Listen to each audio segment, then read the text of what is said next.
Sur cette terre, nos vies ne nous appartiennent pas.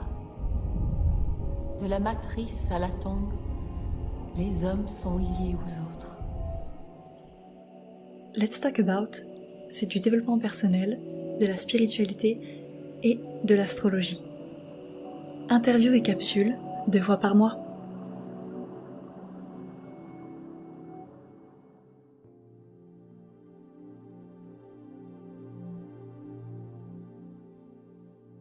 Bonjour à tous, aujourd'hui je suis ravie de vous retrouver pour un épisode un petit peu plus long que d'habitude, vous avez dû le voir. Effectivement, pour cet épisode, je ne suis pas toute seule. Alors j'ai le grand plaisir d'inviter Audrey et Claire, 2 amies passionnées d'astrologie, qui ont décidé ensemble de créer le site et le compte Instagram Astro Bistro. Pour cette occasion, nous avons décidé de parler ensemble de compatibilité et de synastrie amicale.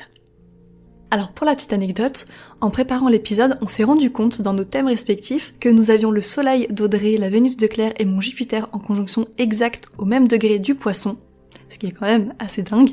Et je pense que vous allez ressentir autant que nous la bonne entente entre nous 3 pendant l'épisode. J'espère que vous apprendrez autant de choses que moi et que l'épisode vous plaira. Si c'est le cas, je compte sur vous pour partager l'épisode. Je vais laisser Claire et Audrey se présenter elles-mêmes et je vous laisse profiter de notre discussion passionnante. Bonne écoute!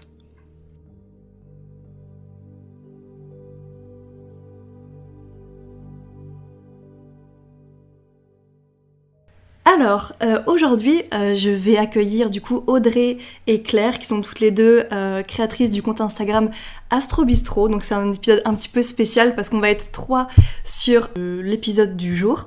Donc déjà, bonjour à toutes les deux, je suis ravie de vous rencontrer pour la première fois, de faire cet épisode avec vous, même si on a discuté pas mal de fois ensemble.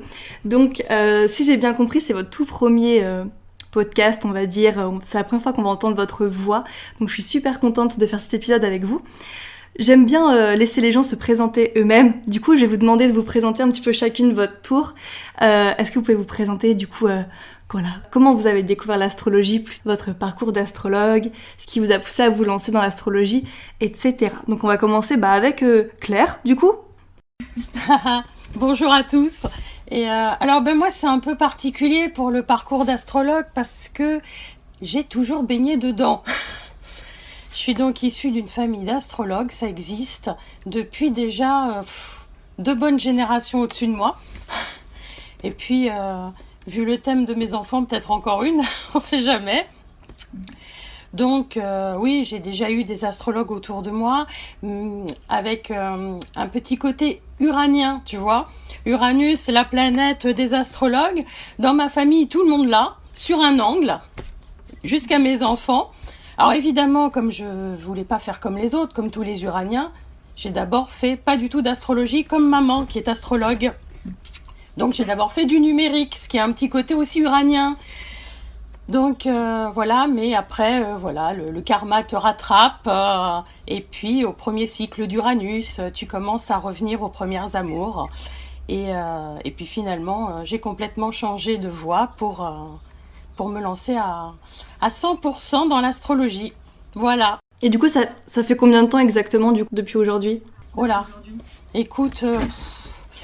En fait, j'ai eu de la chance parce que tu verras que Audrey elle a un parcours un peu similaire à moi, mais j'ai travaillé dans le numérique pendant longtemps et j'ai eu un licenciement économique. Et comme par hasard, juste à cette période, j'ai croisé dans la rue une astrologue qui tenait une association à côté de chez moi. Et quand je dis à côté de chez moi, c'était juste la rue d'à côté. Donc j'y ai vu une sorte de signe du destin. Bah oui, grave. Et elle cherchait des profs de première année. Donc, sachant que j'avais déjà pris des cours par-ci, par-là, tu vois, un peu, parfois 5 ans en arrêtant, m'y remettant, voilà. Et donc, j'ai commencé à donner des cours, ça doit bien faire 5 ans. J'ai dû donner 4 ans de cours. Et puis après, j'ai arrêté pour lancer un peu Astro Bistro avec Audrey. C'est là qu'on s'est rencontrés, d'ailleurs, dans cette association d'astrologie. Cool, et justement en parlant de Audrey, est-ce que tu peux un petit peu te présenter maintenant, parce que comme on est 3, c'est à ton tour maintenant de nous donner un petit peu quelques informations sur toi. Qui es-tu, Audrey ? On veut tout savoir sur ton parcours. Alors moi c'est Audrey, moi je suis développeuse avant d'être astrologue. Enfin je me considère même pas vraiment astrologue encore, je suis plus étudiante. Mais moi, comment j'ai découvert l'astrologie, en fait, ça m'attire un peu irrésistiblement depuis que je suis toute petite. Mais j'avais jamais creusé plus que ça, tu vois, c'était plus les magazines de l'été, tu sais, sur la plage, spécial astrologie, tout ça, que je regardais sans trop creuser. Et puis un jour, j'étais de passage à Paris chez une amie, on parlait d'une amie en commun, et puis elle a prononcé cette phrase en me parlant de cette amie, elle me disait, bah tiens d'ailleurs elle prend des cours d'astrologie. La discussion a continué, et en fait cette phrase a fait un espèce de détonateur dans ma tête, et je me suis dit, mais en fait je veux absolument prendre des cours d'astrologie. Ça m'est apparu comme une évidence, et limite je me disais, mais pourquoi je ne l'ai pas fait plus tôt ? Du coup, je suis rentrée à Bordeaux et j'ai commencé à regarder les cours d'astrologie que je pouvais trouver sur Bordeaux. Je suis tombée donc sur le site de l'association AAA, là où Claire donnait des cours, donc Association d'astrologie d'Aquitaine, un truc comme ça.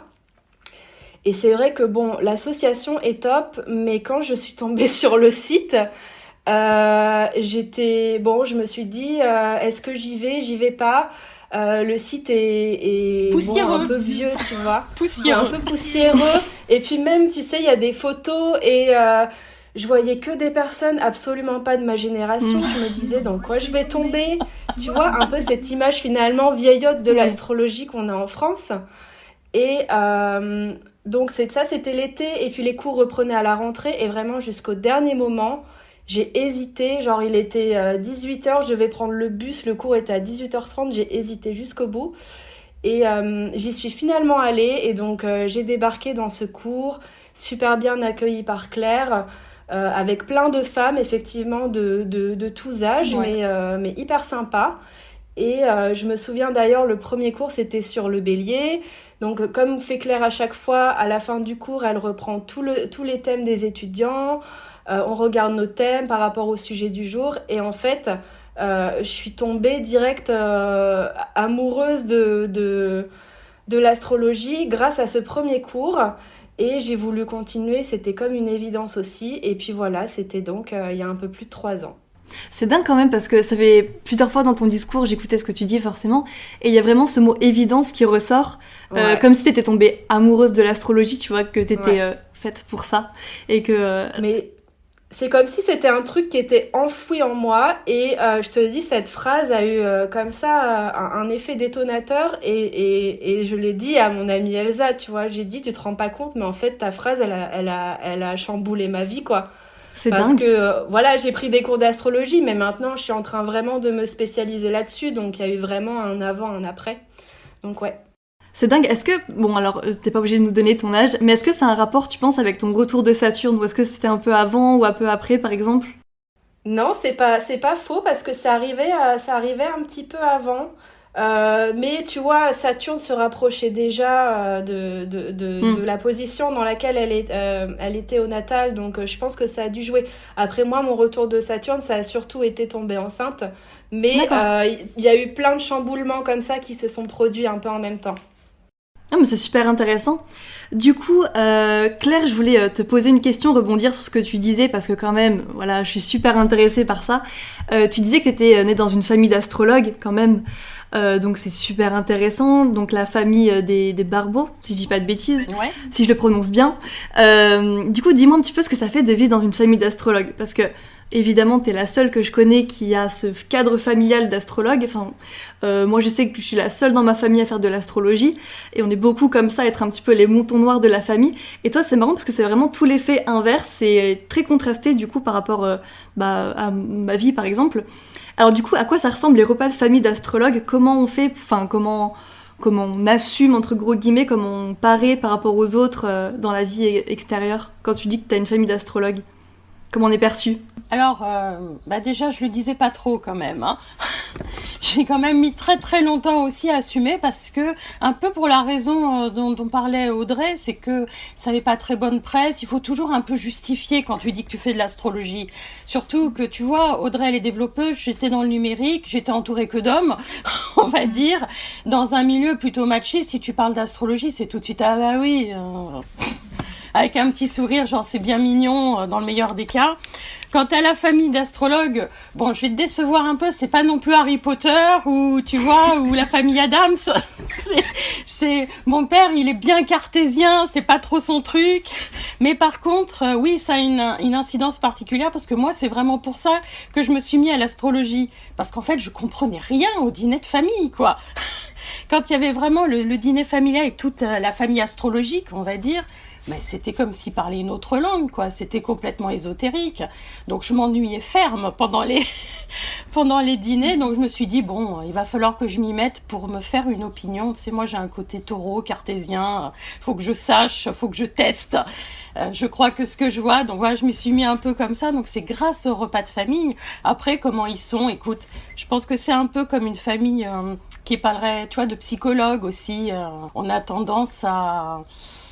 Bon voilà, on a tendance à parler justement un peu ésotérique. Alors ceux de la famille qui ne sont pas du tout de la partie se sentent toujours un peu exclus. Mais bon voilà, c'est un peu comme Twitter en vrai, tu vois. Notre Twitter ou notre Instagram, t'as ta communauté en vrai avec qui tu peux parler, quoi.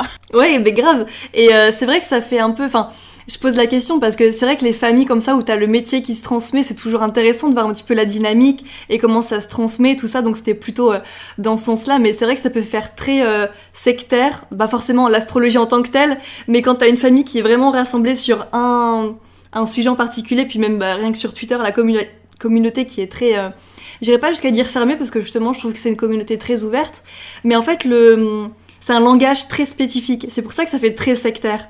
Donc c'est toujours super intéressant de voir que c'est parce que tu comprenais pas justement le langage en tant que tel que tu t'y es penché, quoi. C'est super intéressant de ce point de vue-là. Du coup, Audrey, parle-nous un petit peu de ton coming out d'astrologie, parce que c'est un petit peu... Moi, j'aime bien poser cette question-là, parce que quand on n'est pas dans une famille d'astrologues, moi, je suis toujours curieuse de savoir la réaction des gens à ce niveau. Ah bah ça... Mais c'est drôle parce que justement, moi, pour en parler à mes amis, j'ai fait un post sur Instagram et j'ai mis #coming out. Je sais que Claire aussi, elle l'a partagé récemment, elle a mis #coming out. Donc en fait, c'est vraiment ça, t'as un peu l'impression de sortir du placard et de dévoiler un truc énorme de ta vie dont t'es un peu gêné à la base. C'est exactement ça, tu vois. Donc pour mes amis, voilà, j'ai fait un post sans dire que c'était un nouveau métier ni quoi que ce soit. Je te disais, je me considère pas astrologue, mais plus pour dévoiler une nouvelle passion, une nouvelle page de ma vie. Et j'avais peur de les réactions qu'allaient avoir les gens parce que on le voit, hein, l'image qu'a l'astrologie. Encore sur Twitter tout à l'heure, je voyais quelqu'un de vachement influent d'ailleurs qui parlait des astrologues comme étant des tocards, des charlatans, enfin tu vois. On le voit tous les jours, nous, sur Twitter. Tu tapes astrologie, tous les posts qui remontent, c'est des gens qui te traitent de con, qui te disent que t'as rien dans le cerveau. Ouais. Donc bon, j'étais pas sereine, quoi. Mais en fait, hyper bien accueillie. J'ai même des amis qui m'ont posé des questions sur le sujet, qui s'y sont intéressés. J'ai même des personnes du lycée qui m'ont retrouvée sur Astro Bistro. Enfin, vraiment hyper chouette, tu vois. Vraiment bien accueillie. Par contre, pour la famille, c'est pas pareil. C'est un petit peu plus délicat parce que moi, personne dans ma famille n'a d'appétence avec le sujet. C'est des gens très terriens. Mon beau-père, il est dans l'immobilier. Mes parents, ils sont très vierges. Donc, je leur en parle pas forcément, tu vois. Ma mère, elle nous follow sur Instagram, elle voit qu'on a sorti des livres, elle voit ce qu'on fait, mais il y a juste un énorme fossé entre nous sur tout ce qui touche à l'astrologie, à la spiritualité, pardon. Et puis c'est pas un vrai métier. Ouais. C'est pas un vrai métier, c'est pas un métier qui va te faire gagner ta vie. Tu sais, un peu toutes les discussions de vierges, quoi, qui les angoissent eux et qui forcément vont m'angoisser aussi. Et j'ai pas envie de rentrer dans ce stress-là. Moi, je suis poisson sagittaire, je me laisse porter, je crois en la vie, je suis très positive. Je pense que, voilà, il faut saisir les opportunités. Mes parents, ils sont pas comme ça. Mes parents, c'est, limite, faut aller au bureau, faut avoir un boulot, CDI, machin, faut que tout soit sécure, cadré. Donc voilà, avec eux, j'en parle moins. Et puis voilà, tu sais, j'ai un autre métier à côté, je suis développeuse, donc pour eux, je suis avant tout développeuse, et voilà. Ouais, bon, ça les rassure. Et ça me fait rire parce que quand tu parlais justement de la famille bien cadrée, etc., il faut pas trop sortir des normes entre gros guillemets, ça me fait tellement penser à mon frère. Il est un tout petit peu plus jeune que moi, il a 18 ans. Mais alors lui, quand je dis le mot énergie, spiritualité, astrologie, il quitte la pièce. C'est simple. Il quitte la pièce. Donc tu vois, c'est quand même, j'ai pas envie de dire drôle parce qu'en soi, c'est pas drôle quand tu le vis, mais c'est drôle d'avoir ce contraste-là, encore une fois, où dans la même famille, t'as des gens qui sont complètement... qui n'ont pas du tout le même état d'esprit, quoi, en gros. Donc c'est pour ça, ça m'intéressait vraiment de vous poser cette question-là, toutes les deux, pour savoir comment, voilà, le contexte, un petit peu les racines, la maison 4 de tout ça. Donc c'est trop cool. Du coup, moi, je vous ai connu grâce à votre compte Instagram et puis votre compte Twitter, du coup, Astrobistro.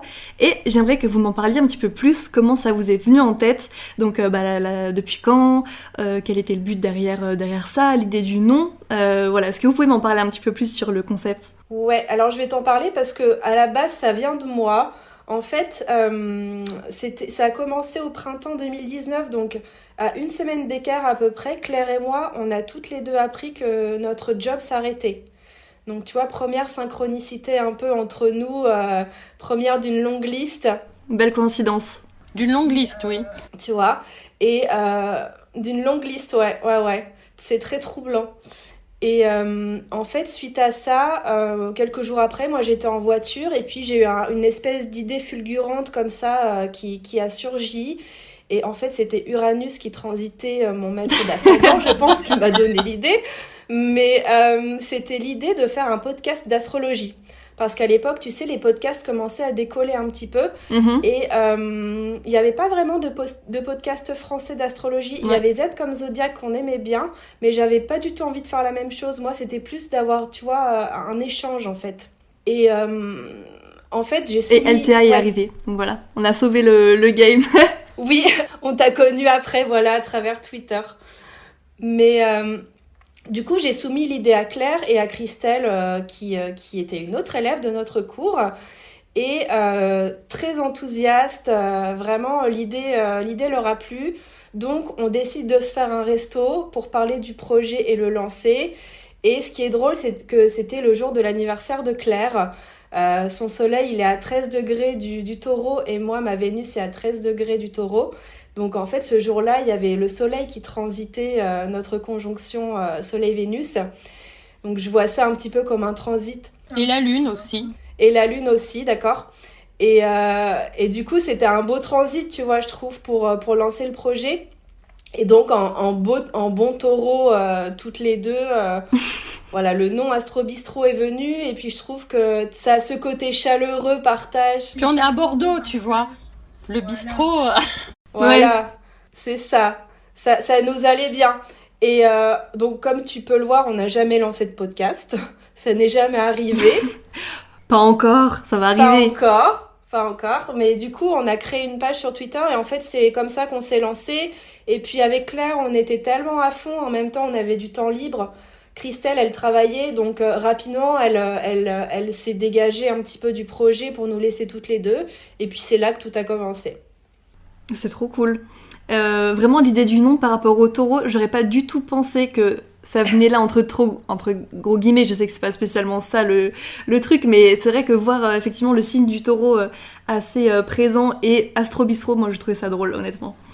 Et puis on était au resto, hein. On était au resto quand on a trouvé le nom. Ben oui, en plus c'est vraiment une suite de coïncidences entre gros guillemets, une suite d'éléments. Non, c'est trop drôle, j'adore. Mais juste pour rebondir sur ce que disait Audrey, ce qui était drôle, c'est que moi j'avais quasiment le même projet de mon côté. Et j'avais essayé déjà de convaincre cette fameuse Christelle aussi. Alors quand Audrey est arrivée avec son enthousiasme et son dynamisme, c'était aussi pour moi une forme de synchronicité, tu vois. Genre une fenêtre, tu la vois, tu dis faut y aller là. Et t'hésites pas. Bah ouais, c'est dingue.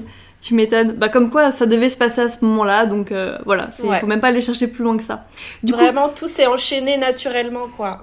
Ouais, c'est dingue. Du coup, forcément, je suis obligée de vous poser la question, est-ce que vous avez fait le thème astral de Astrobistro ? Parce que moi, je l'ai fait pour LTA, je l'ai fait pour mon deuxième podcast aussi. Du coup, je suis obligée de vous poser la question, est-ce que vous avez établi le thème de Astrobistro ? Et si oui, qu'est-ce qui vous a sauté aux yeux ? Qu'est-ce qui vous a sauté le plus aux yeux ? Déjà, en fait, on s'est posé la question, finalement, quelle date on prend ? C'est toujours ça le sujet, se dire, voilà, tu lances un projet, mais quelle date tu choisis? Parce que, est-ce que c'est la date où, voilà, j'ai eu l'idée dans la voiture? Est-ce que c'est le resto où finalement on a eu l'idée d'appeler le projet Astro Bistro? Est-ce que c'est le premier tweet où on a officialisé la chose, tu vois? Mais on est parti sur le thème du resto parce que avec ce transit sur Soleil-Vénus, ça avait tellement de sens. Et puis c'est le nom. Oui. Le nom, tu vois, enfin tout avait du sens là. Et c'est un thème qui résonne bien avec notre thème à toutes les deux parce qu'on est très vénusienne et que donc Soleil Taureau, ascendant Balance. Donc thème très vénusien avec 4 planètes en maison 7. Maison vénusienne aussi, tu vois le truc. Et puis même, tu vois, cette maison associée au partage, aux associations. Tu vois, ça nous va très bien. Un maître d'ascendant en 6, on est très bosseuses toutes les deux. Que te dire d'autre? Un très solide Saturne-Pluton en maison 3 de la communication qui nous va bien. C'est ouf. Ouais, non, mais c'est chouette. Et le petit placement qui fait plaisir, Jupiter en Sagittaire en maison 2. Ça, j'ai envie de te dire, c'est le but ultime. Si on peut vivre d'Astro Bistro, gagner notre vie grâce à Astro Bistro, c'est le but. Grave. Donc, est-ce que c'est ce qui va se passer? Normalement, le thème le dit. Donc, on verra bien. Mais en tout cas, c'est un chouette thème. C'est un chouette thème. C'est trop cool. Parce que moi, forcément, c'est marrant que t'aies posé la question de la date parce que, effectivement, moi, je me suis posé la même chose pour LTA. Pour LTA, je crois avoir pris la date de sortie du premier épisode. Parce que pour moi, c'était un peu genre, voilà, la mise en lumière. Et effectivement, c'est super parlant quand je vois LTA. Alors, ce qui est drôle, c'est que j'ai ma maison 5 en Scorpion et LTA a une lune en Scorpion. Donc c'est super drôle à ce niveau-là. J'ai fait un peu la comparaison par rapport aux deux podcasts que j'ai. Et ça, voilà, il y a plein de corrélations, c'est super parlant. Voilà, faudrait limite faire tout un épisode dessus parce que c'est... Il y a du Gémeaux aussi, non? Alors ça, c'est mon deuxième podcast qui est Ascendant Gémeaux. Ah, c'était le deuxième. Ouais, qui est Ascendant Gémeaux. Ça, je me souviens. Et LTA est Ascendant Balance, tu vois, donc signe d'air aussi. Donc non, franchement, complètement dingue. Bon, alors du coup, tiens, Claire, justement, j'ai une petite question que j'aime toujours bien poser aux astrologues, depuis quelques années dans le métier. Parce que forcément, nous, on a une communauté de débutants. Il y a beaucoup de débutants en astrologie qui nous écoutent, qui nous lisent, enfin qui vous lisent aussi, sur Instagram, tout ça. Et moi, j'aime toujours bien demander quel conseil aurais-tu à donner à un débutant en astrologie pour ne pas paniquer devant son thème. Parce qu'on sait que l'astrologie, c'est quand même... on se voit littéralement avec tous ses défauts, ses traumatismes. Ça peut décourager parfois aussi. Qu'est-ce qu'on doit toujours garder en tête pour être le plus terre-à-terre possible et ne pas stresser devant son thème astral selon toi? Alors, ce que j'aime bien dans ta question, c'est le mot paniquer. Parce qu'en fait, globalement, les gens qui s'intéressent à l'astrologie, c'est beaucoup des plutoniens scorpions ou bien des terriens saturniens, parce que dans les deux cas, ils ont besoin de maîtriser, besoin de comprendre, de calmer des angoisses existentielles, métaphysiques. Donc, sans surprise, la première tendance, c'est de regarder ce qui fait mal, ce qui fâche dans le thème. Donc moi, mon premier conseil, évidemment, c'est déjà ne pas se focaliser que sur les mauvais aspects. Ne pas regarder que le côté obscur de la force. Et aussi le mettre en parallèle du côté clair, justement, ce qui n'est pas souvent le cas. Hein. C'est toujours panique à bâbord. Moi, j'ai donné des cours, donc dès la première année, c'est tout de suite, mais j'ai ça.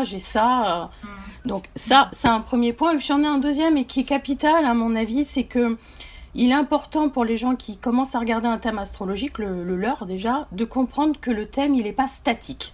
Il n'est pas figé, que les aspects, ils évoluent dans le temps.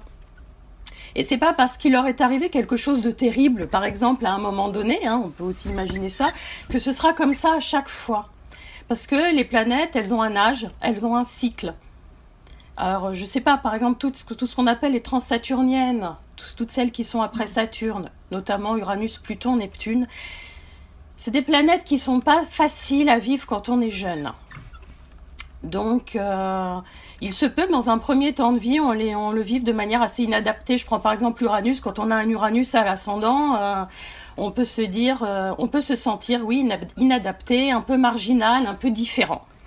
Et puis, passé un certain âge qui correspond à Uranus, 21 ans, puis 42 ans encore plus, ben d'un seul coup, cette inadaptation, ça devient une signature, un style, une originalité. Et là, d'un seul coup, tout le potentiel peut s'en déployer. Et ça, c'est important de le comprendre parce que je le vois beaucoup avec des aspects très féminins, un peu genre Vénus-Saturne. Je dis ça parce que sur Astro Bistro, on nous interroge souvent sur Vénus-Saturne. En plus, moi, je l'ai. On peut s'être senti un peu abandonné et puis parfois pour de vrai, je sais pas, le père est parti, n'importe quoi. Et il faut pas s'apitoyer sur soi parce qu'en fait les prochains transits seront peut-être très bien.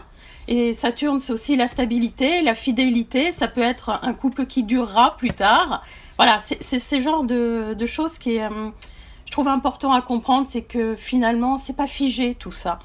Et on a aussi quelque part un peu les clés. Alors je sais, c'est ton sujet, tu disais il n'y a pas de hasard. Est-ce que tout est écrit, tout n'est pas écrit? J'ose penser qu'on a une petite marge de manœuvre de libre arbitre pour faire en sorte de prendre le potentiel de tous les aspects. Parce que finalement, tout le monde a un Pluton dans son thème, hein, tout le monde a Saturne. Mais tout le monde a Jupiter et tout le monde a Vénus aussi. Donc, et toutes les planètes ont un côté positif et un côté négatif. Il n'y a pas de méchante, il n'y a pas de gentille. Voilà, je sais pas ce que...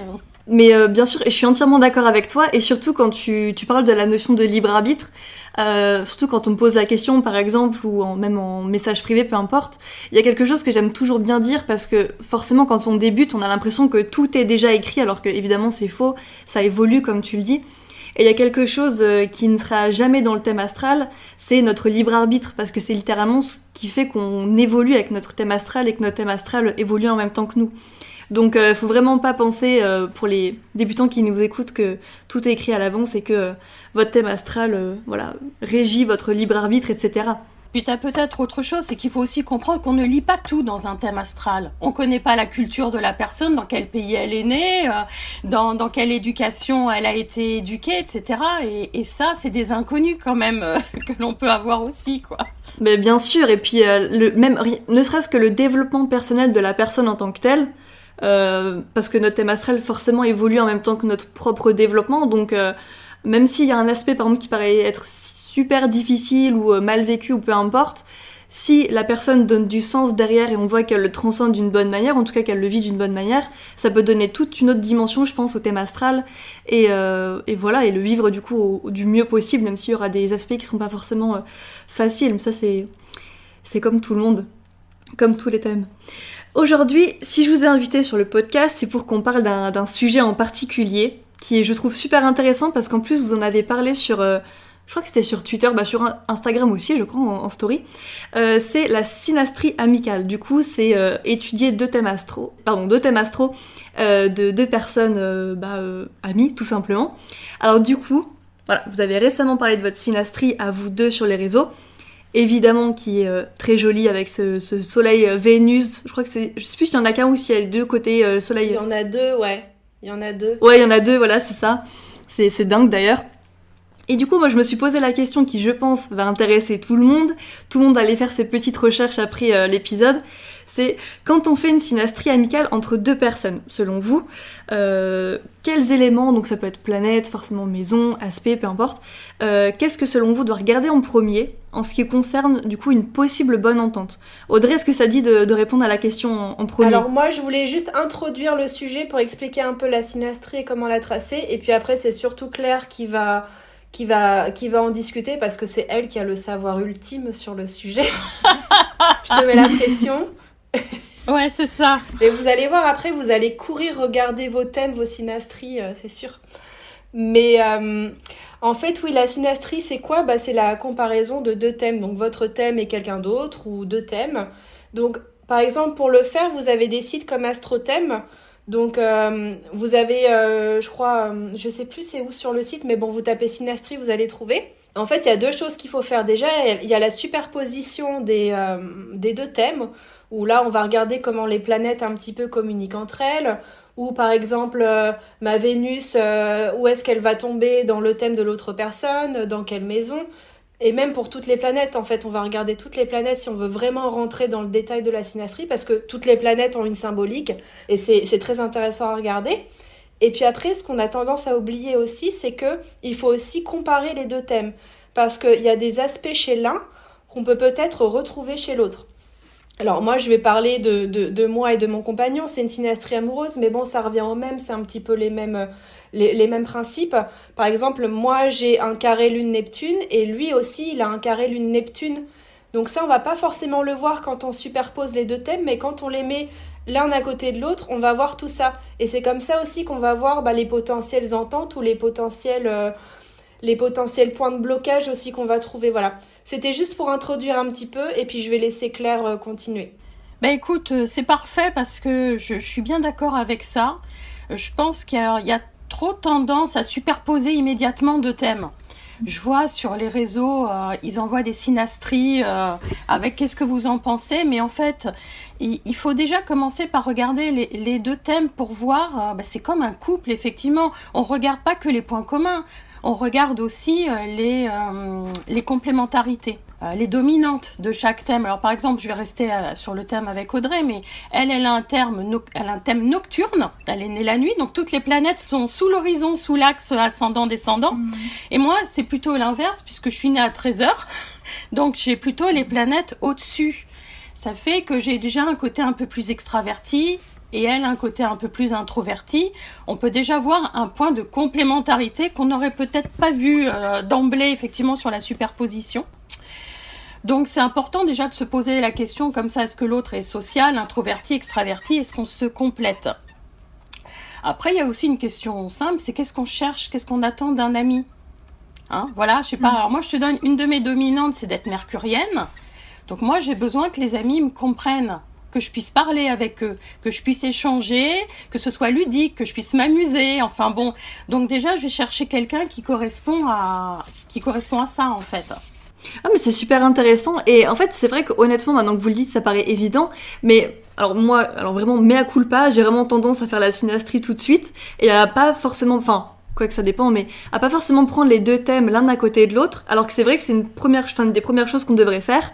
Moi, j'ai plutôt tendance à étudier un thème puis l'autre, et pas forcément les deux en même temps. Et ça, c'est vraiment une super idée de, par où commencer. Du coup, voilà, donc quelques éléments, si on devait un petit peu regarder plus précisément. Oui, alors juste pour rebondir sur ce que tu viens de dire et sur ce qu'a dit aussi Audrey tout à l'heure, par exemple quand tu superposes, il y a quelque chose que tu risques de pas toujours voir, c'est les planètes en maison. Parce que les gens ils regardent beaucoup les signes. Tu vois, je reste sur Audrey et moi, elle a le soleil en maison 3, j'ai la lune en maison 3. Et on appelle ça une forme de communion solilunaire, hein, on va dire, une communion dans la même maison, la maison 3, où il y a une sensibilité qui va qui est commune. Et ça, on le voit moins, les gens font beaucoup plus soleil-Vénus, Vénus-soleil, parce que c'est ce qui marche le mieux, on va pas se mentir. On regarde d'abord les conjonctions, c'est-à-dire là où les planètes de l'un tombent sur les planètes de l'autre. Mais juste avant de faire ça, pour une synastrie amicale, tu regardes la maison 11, déjà. Oui, on regarde la maison 11, évidemment. celle des amis.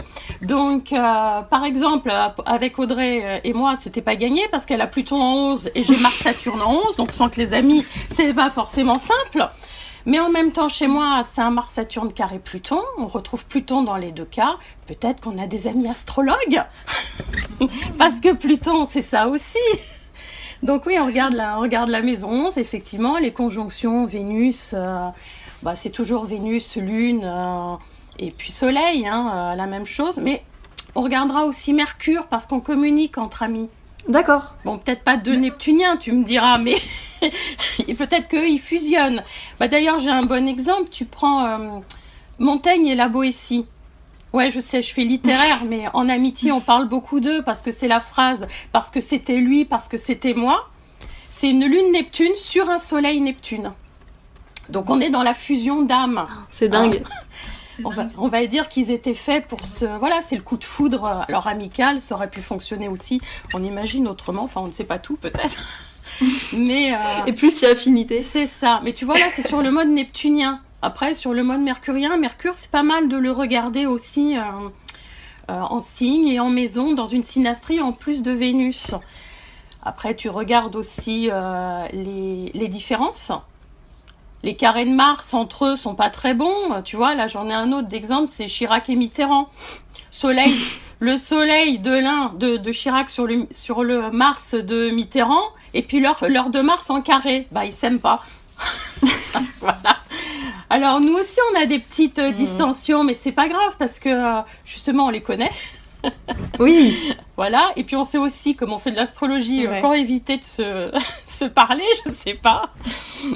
Non, et puis il y a le point qui était important que disait Audrey, et je trouve que celui-là, il est vraiment oublié, c'est ce qu'on appelle la répétition d'aspects. Parce qu'on regarde beaucoup les conjonctions, parce que c'est facile à voir sur la superposition. Mais les répétitions d'aspects, ça veut dire que d'un seul coup, on a des rapprochements psychologiques proches, des fonctionnements proches. Par exemple, Audrey, elle a Vénus opposée Pluton, et moi, j'ai Vénus opposée Pluton. Alors, ça marche en amour, mais ça veut dire qu'en amitié aussi, on a une sensibilité artistique commune. On aime, je sais pas, les chanteurs tourmentés, par exemple. Un peu dark, tu vois, un peu bon. Les chanteurs dépressifs. Ouais. On aime les histoires passionnelles, donc on se comprend pour se conseiller quand on a un coup de mou. Je sais pas, parce que je vais pas lui conseiller des trucs qui n'ont rien à voir avec sa manière d'être, du type, bah attends, tu sais, celui-là, c'est le bon, garde-le pour la vie, façon Saturne, tu sais. Non, je vais dire que je comprends qu'il faut du piment dans la vie, donc en amitié aussi, ça marche, ça. Et les répétitions d'aspects, c'est particulièrement important, parce qu'en fait, tu verras que dans beaucoup de synastries, qu'elles soient en amour, professionnel ou amical, on rencontre souvent un autre qui a une manière similaire, notamment d'aimer. On parle de Vénus-Pluton, de Vénus-Saturne, mais c'est très fréquent que ton conjoint, quoi, ton partenaire, quel qu'il soit, ait le même aspect.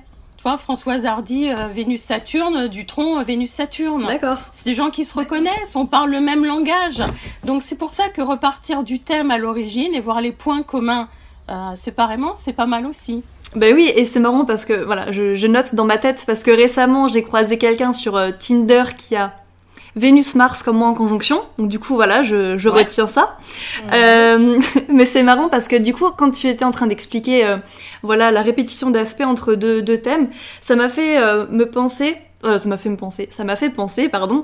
que je me demande, est-ce que si par exemple on ne rencontre pas quelqu'un qui a le même aspect que nous dans un thème à un moment précis de notre vie, c'est pas parce que d'une manière on doit travailler sur cet aspect-là, sur cette énergie-là dans notre vie, et par le grand hasard de l'univers, on a comme par hasard donc quelqu'un qui a ce même aspect-là dans notre vie et qui du coup, voilà, comme un espèce de miroir, ce que tu l'as un peu évoqué juste avant, comme un espèce de voilà quelle énergie tu as en toi.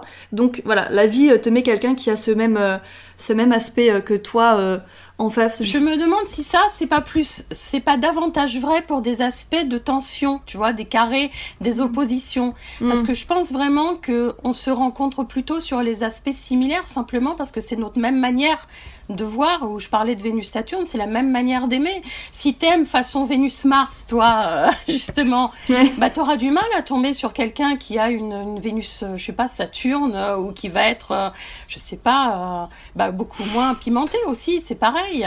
Je crois qu'on se reconnaît simplement. C'est un peu cette notion de miroir dont tu parles, mais je crois qu'on se reconnaît. C'est rassurant quelque part. Bah oui, tout à fait, c'est super intéressant. Du coup, voilà, donc on a parlé de la lune forcément, parce que moi j'ai regardé un peu avant d'enregistrer les aspects par rapport à mes amis, les synastries, etc.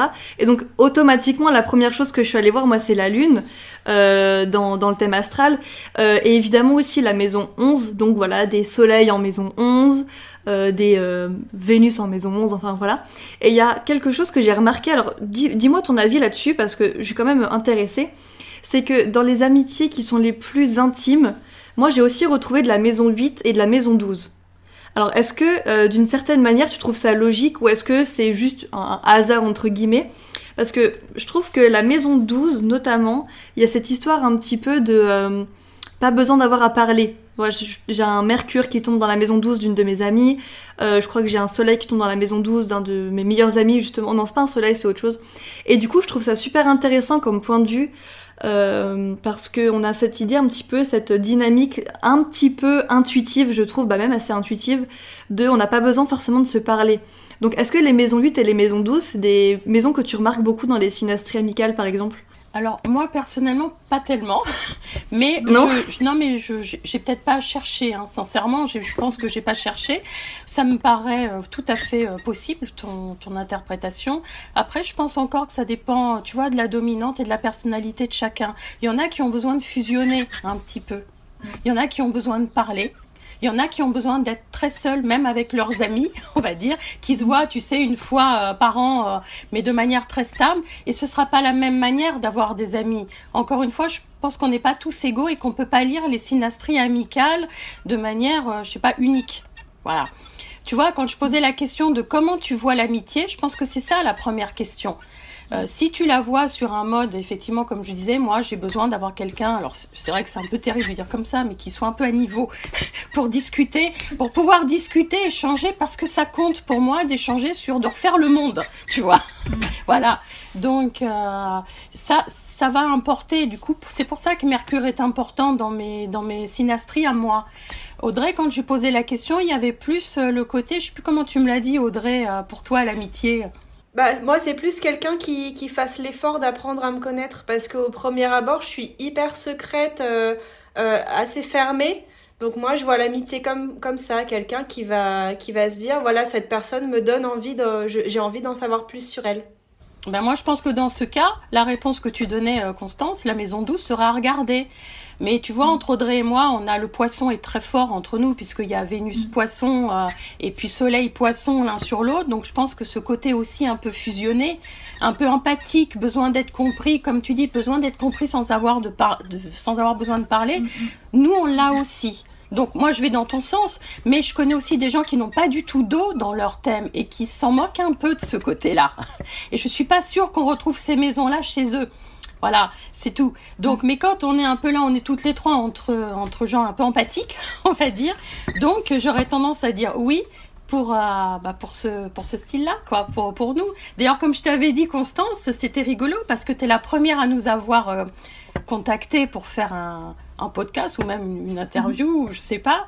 Et puis, c'est ce que je t'avais dit. J'ai tout de suite vu que t'avais ton Jupiter en Poisson au degré même du fameux Soleil et Vénus qu'on a avec Audrey. Ça veut dire qu'on a 3 bénéfiques qui superposent. Ça veut dire qu'on se comprend toutes les 3. Mais oui. Ça veut dire qu'on a la même sensibilité, un peu poisson, un peu empathique, un peu irrationnel.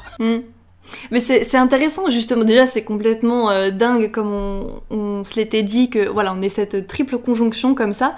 Et c'est vrai que quand j'étudie au sens large du terme mon cercle amical, pourquoi je retrouve beaucoup de maison 8 et de maison 12, par exemple, dans mon cas particulier, c'est parce que beaucoup de mes amis sont poissons et scorpions, en fait. Et il y a vraiment... Oui, donc c'est aussi logique que ça, finalement. Complètement. Donc c'est dingue. Bon, et bah c'est super. Je suis super contente d'avoir ces quelques réponses très intéressantes. Donc on va terminer avec une dernière question, du coup, qui sera pour Audrey. Est-ce que tu peux nous parler un petit peu de vos projets futurs avec Astro Bistro ? Est-ce que vous avez une vision un petit peu sur le long terme, ou est-ce que vous vous laissez plutôt porter par le flow des choses ? Les deux, donc on se laisse un petit peu porter, mais on a aussi des projets, tu vois, on veut commencer à donner des cours à la rentrée. On a des idées d'applications aussi, je suis développeuse, donc on a envie de aussi en profiter, tu vois. On veut faire des rencontres sur Bordeaux, on veut organiser des conférences, enfin, tu vois, bon, malheureusement avec le Covid c'est compliqué, mais on a énormément de projets, énormément d'envie, et on est très motivés, puis on verra ce que l'avenir nous réserve. Et continuer d'écrire aussi. Oui, continuer d'écrire, ouais, tout à fait. On a d'autres projets de livres. Bah oui, parce que du coup, on n'a même pas tant parlé que ça de vos livres, mais on va en parler maintenant, du coup, parce que vous avez sorti une série de 12 livres sur chaque signe astrologique. Donc, est-ce que vous pouvez un petit peu nous en parler du but derrière ça ? Quel était le projet ? Quelle était votre vision ? À qui, d'ailleurs, c'est destiné ? Est-ce que c'est plutôt à des débutants ? Est-ce que c'est plutôt à des initiés ? Parlez-nous un petit peu de ces super livres que d'ailleurs j'ai acheté. J'en ai acheté un, forcément, le Lion, et j'ai trouvé vraiment super. Ben écoute, comme d'habitude avec nous deux, je sais même pas comment l'idée est apparue. On a tellement d'idées à la seconde que voilà. Le but, je me demande si à l'origine, égoïstement, c'était pas simplement pour nous déjà d'avoir sous la main nos 12 signes complets avec tout le profil psychologique, parce que bon, je l'ai peut-être pas dit, mais je fais de l'astropsycho. vraiment psychologique. Et ma famille, la famille Barbeau, c'est vraiment l'astropsychologie. D'ailleurs, c'est d'essence d'une école Agapé qui est à Paris où qui donne vraiment des cours avec des professeurs de psychologie vraiment et des professeurs d'astrologie pour être vraiment dans cette notion-là. Donc, il y avait ça. Puis en plus, j'ai pu reprendre, bon, peut-être que ça se voit un peu, mais j'ai repris aussi pas mal d'informations de André et Armand Barbeau, qui étaient mes respectivement 2 grands-oncles astrologues, qui ont écrit des livres qui sont plus publiés. Et je trouve que c'est dommage, donc j'ai repris aussi un peu de leur contenu. On l'a un peu modernisé. On a beaucoup lu, n'est-ce pas, Audrey ? Oui. Beaucoup relu. Ouais. Et puis dans la foulée, on a fait l'horoscope. On a fait l'horoscope un peu dans la foulée, mais à l'origine, on voulait faire les livrets sans horoscope, tu vois. Puis finalement, on l'a fait. Au début, on a voulu faire que 2021, puis on s'est dit que le temps qu'on le sorte, ça intéresserait plus personne, on sera à la moitié de 2021, alors on a fait 10 ans d'un coup. C'est pour ça que ça a été un peu long à sortir, on a fait 10 ans d'horoscope, voilà. Non mais c'est super. Du coup, dites-nous un petit peu où est-ce qu'on peut vous retrouver sur les réseaux, comment on peut vous joindre, comment on peut vous retrouver sur Instagram, même si on a une petite idée du coup. Du coup, on a une page Twitter, Astrobistro attaché. On a un compte Instagram. On a une petite page Facebook, mais qu'on alimente surtout avec le contenu d'Instagram. Donc, si vous nous suivez sur Instagram, ça suffit. On a une chaîne YouTube qu'on va continuer d'alimenter avec des vidéos qui rentrent dans le détail de comment analyser certaines parties d'un thème, notamment les figures planétaires qu'on avait faites. On avait fait le grand trigone, le cerf-volant, le carré, ce genre de choses. Donc, on va continuer. Après, on a un site internet avec plein d'articles où on peut retrouver aussi nos vidéos, nos livres. On fait également des études de thèmes, donc il y a toutes les infos dessus, il y a des témoignages.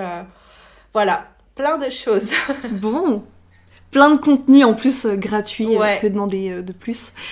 Donc écoutez, je suis super contente de vous avoir invité pour ce premier épisode de podcast avec vous. Je pense qu'on va en refaire, de toute façon on se l'était dit, Ouais. donc j'espère qu'on pourra se refaire ça vite. Grand merci à vous deux d'avoir participé au podcast sur ce sujet-là. J'espère qu'on va bientôt se retrouver et puis moi je vous dis au revoir et puis je vous dis encore merci. Est-ce que vous avez un petit mot ? Merci. Merci à toi. Est-ce que vous avez un petit mot à dire à nos auditeurs avant de fermer l'épisode ? Merci de nous suivre, merci de votre soutien et franchement la communauté est géniale, on reçoit des messages tous les jours, des gens très bienveillants qui nous encouragent, qui nous disent que ce qu'on fait c'est trop bien, donc nous ça nous encourage et c'est trop cool quoi. Tout pareil. Donc merci, super communauté, sur Twitter aussi, on fait des petites dédicaces, Claire ou pas? Si tu veux, vas-y, hein. Mais il y en a tellement. Mais il y en a tellement, mais on pense à qui? On pense à Auric, on pense à toi Constance, il y a Plutonienne, il y a Zouley, il y a qui d'autre? Il y a plein de gens, mais bon, voilà, il y a un petit noyau. Il y a plein de gens, dans tous les cas ils se reconnaîtront. Ouais. Ils se reconnaîtront, il y a toute la team Astro qui nous suit. Ouais. En plus on a la même communauté donc forcément ça va se retrouver. Non mais c'est vrai qu'elle est sympa, c'est vrai que Oui. ça met du baume au cœur. Bon, on va pas refaire un sujet sur l'ambiance de la communauté, même si on pourrait parler pendant des heures de notre super communauté. C'est clair. Écoutez, grand merci à vous, je vous fais plein de gros bisous et puis on se retrouve bientôt. Ciao. Merci.